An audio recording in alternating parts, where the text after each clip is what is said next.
passed, and the Viking warriors continued on their pillaging voyages and grew ever richer. The Viking chief was proud of his people, but he was greedy, single-minded. He wished to expand his village, regardless of the consequences. The chief despised ODDMAR. He'd never fought for his village and survived off their scraps. But the chief would tolerate this behavior no longer. ODDMAR would have to single-handedly loot the forest, burn it to the ground so their village may prosper. And if he refused, he would face the same fate as his old friend Vaska. After being ridiculed by his village, ODDMAR ran home to his hut.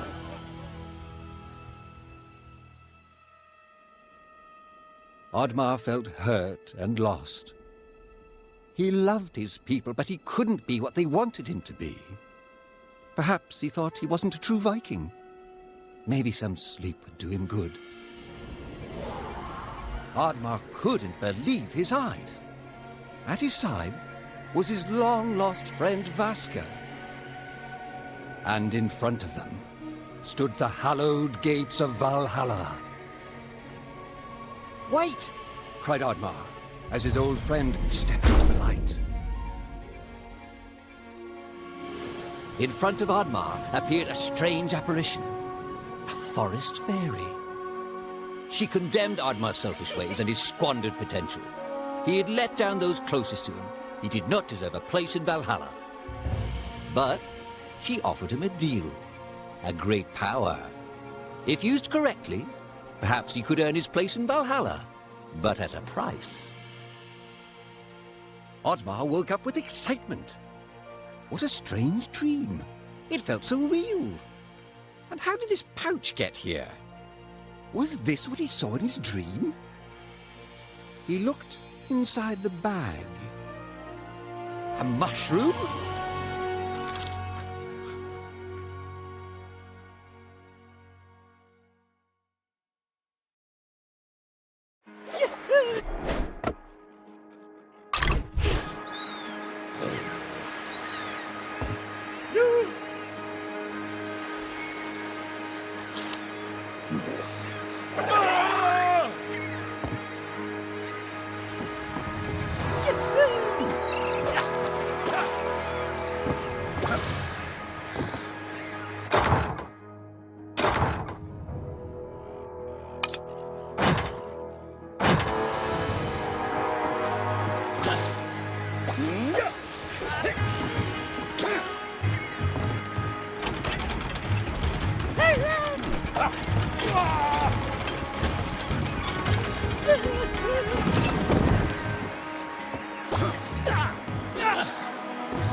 The villagers were bewildered by the sight of Oddmar's newfound powers. Would these powers help Oddmar redeem himself as a Viking? Perhaps Oddmar could become a great warrior just as his friend Vaska was. But is destroying the forest the right thing to do? There was loud commotion in the crowd. Oddmar! Roared the chief. You dare to bring this cursed magic to our village? This is a new low. Death on the battlefield is too noble a fate for you. Perhaps the Kraken should teach you a lesson at the bottom of the sea. You can't hide from the gods, Oddmar! The chief bellowed as Oddmar leapt away.